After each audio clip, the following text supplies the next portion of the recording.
Hello everyone, this is Mrs. Geist with video number 2. We'll do a quick review of video number 1, but we'll get into more detail with video number 2.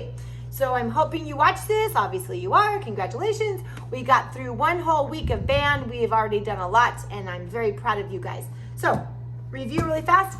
We have it down on the floor. We have, make sure the label is up. All right, the brand name is up. Make sure most of the time the latches go down, and you want to double check before you open it up so nothing falls out. And sure enough, it was right. And we talked a lot in class about making sure you have a luggage tag, some kind of name tag, all right? Most of you had one already because it came with your rental.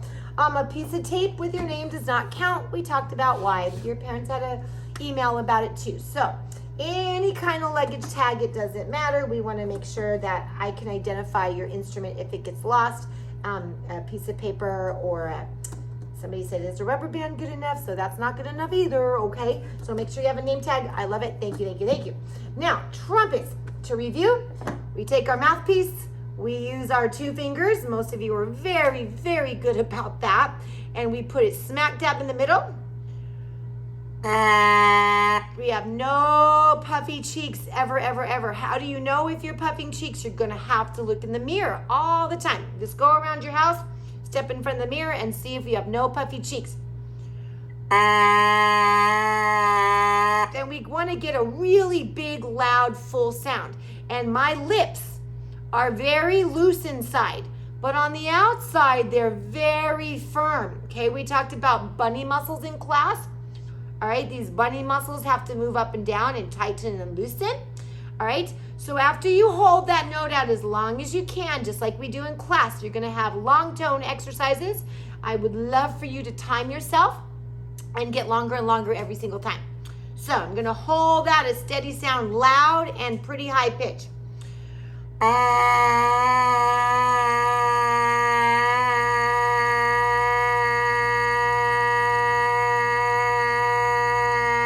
Take a deep breath so you can go longer.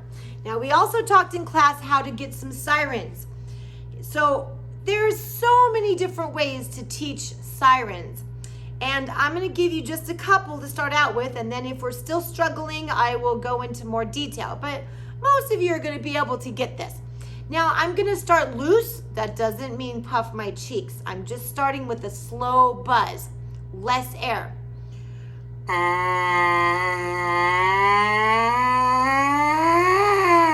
Right in class, we talked about how to compress your air. When you compress your air, it moves faster, and therefore the sound goes higher. The pitch, the note, the sound goes higher. You can also move these bunny muscles.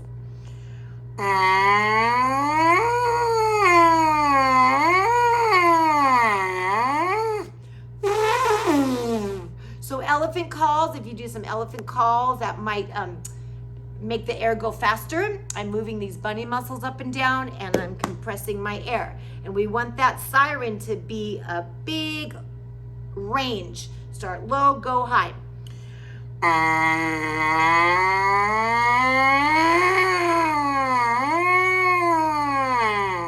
I also focus my air in a different direction. If I want low, I focus the air down low. I bring my lips up tighter, and bam, the air focuses higher now. So I want you to experiment with that. Again, no puffy cheeks.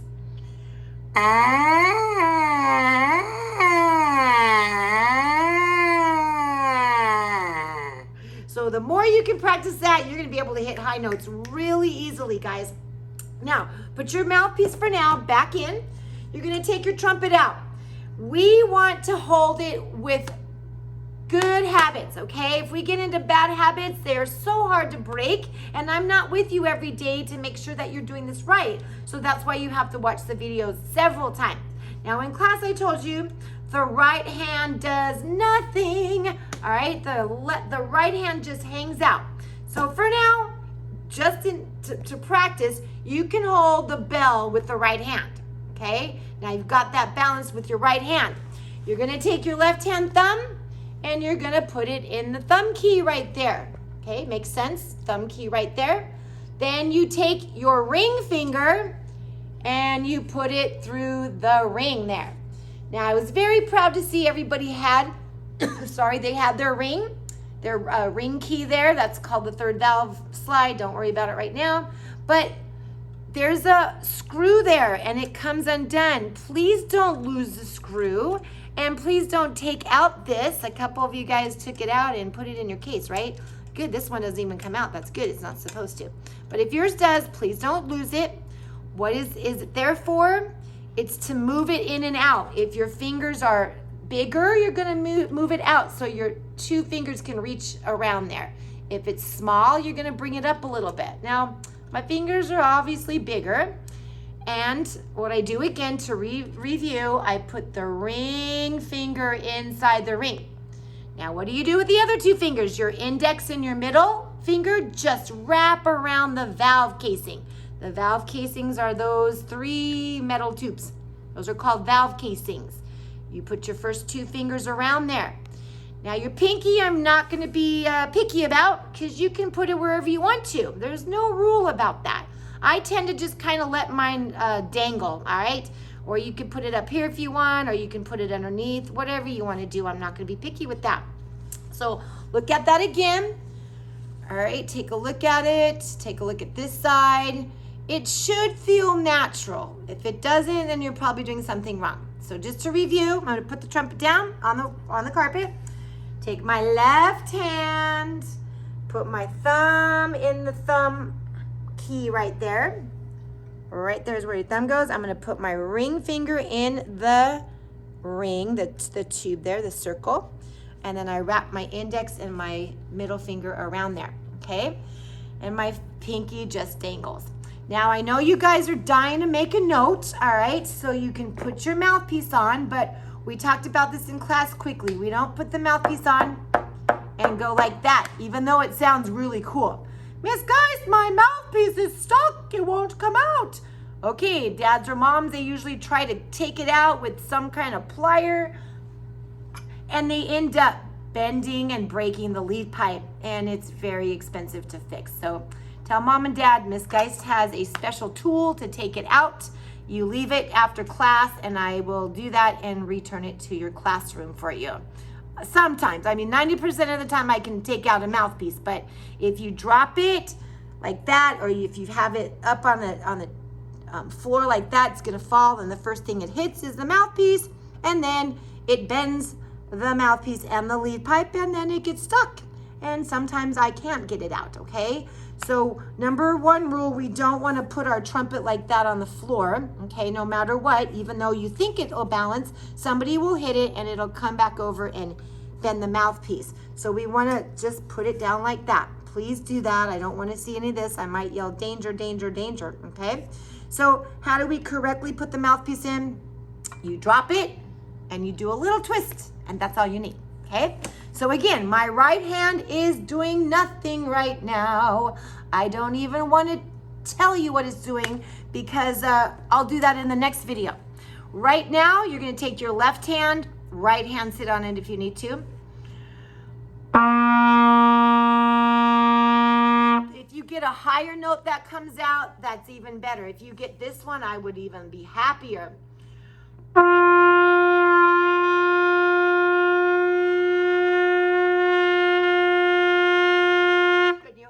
As long as you can, put a lot of air through it, okay? Even if it sounds ugly at first. Again, though, you don't want to puff your cheeks to get that high note. I'm pushing from my gut really hard, lots of air to get that high note.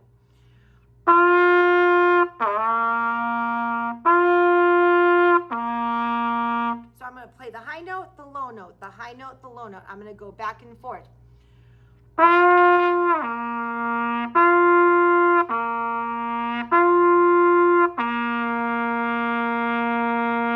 And we talked about tonguing. Tonguing is very important, and it may take a couple weeks to get it. That's okay. Still, don't do anything weird with your face. Just because the tonguing might not sound like mine yet, it'll get there. Remember we said 100 times in class, tip of the tongue to the tip of the teeth. So say that a bunch, tip of the tongue to the tip of the teeth. And in order to say that, you have to use the tip of the tongue, right?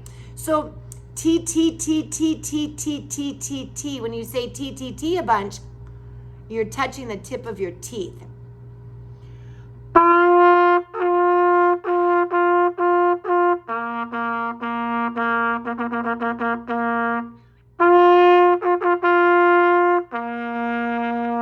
So I'm starting my note with the tongue also, which shoots more air out and faster air.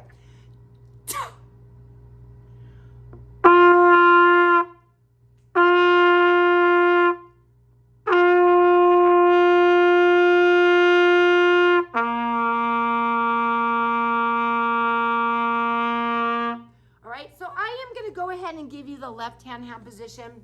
I really am scared about this because a lot of the times you're so excited to play the trumpet that you're going to be playing the valves the wrong way and then they bend and they're very hard to fix. So let me start from scratch here. You've got your left hand going. I'm going to take off my mouthpiece for a second. I want you to kind of throw around your trumpet. That just proves that your left hand does all the work, okay? Your right hand does not hold the trumpet. We don't want to get that, I call it picking your nose. We don't want to get that thumb up there. Very bad habit to break, okay? So you've got your left hand, boom, we're ready to go. You're gripping it with your thumb and your palm right there. Now you take your right hand, take your thumb. You're gonna put it right between the first and second valve casings. These metal tubes are called casings, like I said before. Those are called valve casings. We wanna put it between the first and second valve casing. We don't wanna pick our noses and go la la la la la, all right? So it goes right there.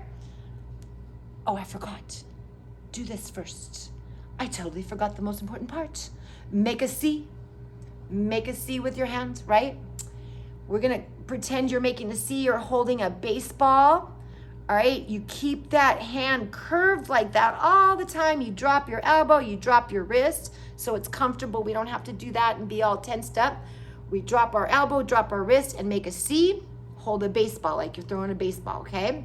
Taking my thumb, putting it right there between the first and second valve casings, curving my fingers,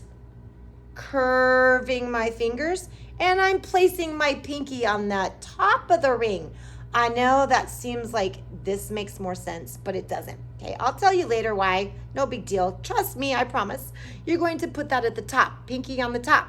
Now, my hands are curved, and the valves are going down very smoothly.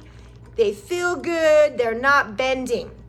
As soon as you start playing with not a curved C or holding a baseball, your fingers are gonna bend. Look at that, they're sticking already because my hand is pulling those valves to the side and bending them. So we wanna make sure that our fingertips are curved and we are pressing them straight down. I really hope that you understand this part. I thank you for watching this. Not done yet, but this is the most important part of the video.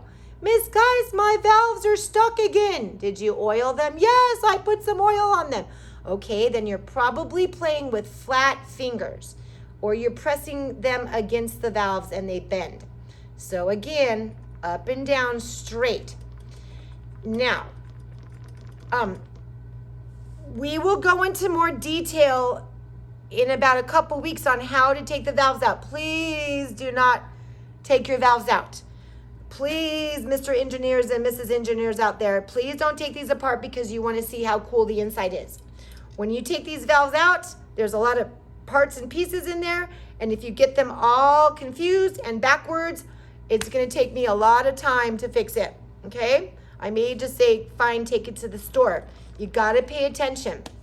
What I can do, let's say you want to practice and you've already gone in your book and you've done some stuff, I'm going to give you a shortcut cheater way to oil your valves, okay? It's quick, it's easy. Y'all should have valve oil. If you don't, it's really cheap and it'll last kind of a long time. So I'm going to take my trumpet and put it upside down. I'm going to do a couple, oops, that's not coming out. I'm going to do a couple of drops only in the bottom hole there, okay? Couple drops. Don't put too much, and then oil will be everywhere. And when you oil too much, it gunks up and it doesn't work. All right. So now I shake it. Careful.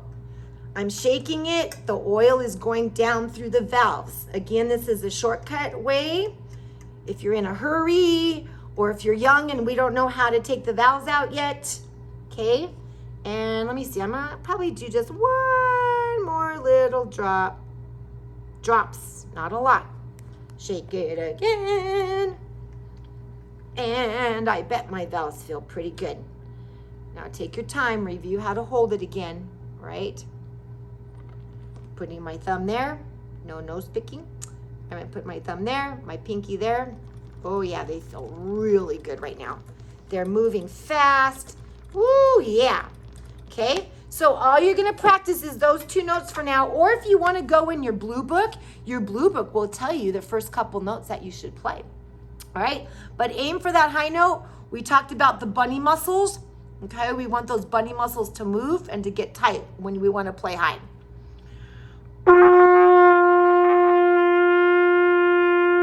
Now, I should probably tell you about the spit valves. We haven't talked about that in band at all. But once you play for a long time, don't do it on your mom's nice carpet, all right? Take a towel or something. When you start playing a lot,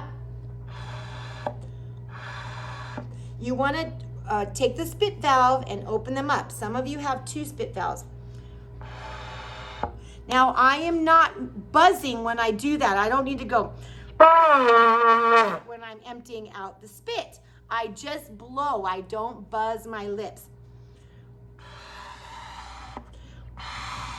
So I open it and I blow air through it, okay? Why did I remember that? Is because I heard my sound gurgle. And that gurgle just means that there's spit in there. It's really called condensation. We don't spit in our trumpet, but we can call it the spit valve because it's kind of fun.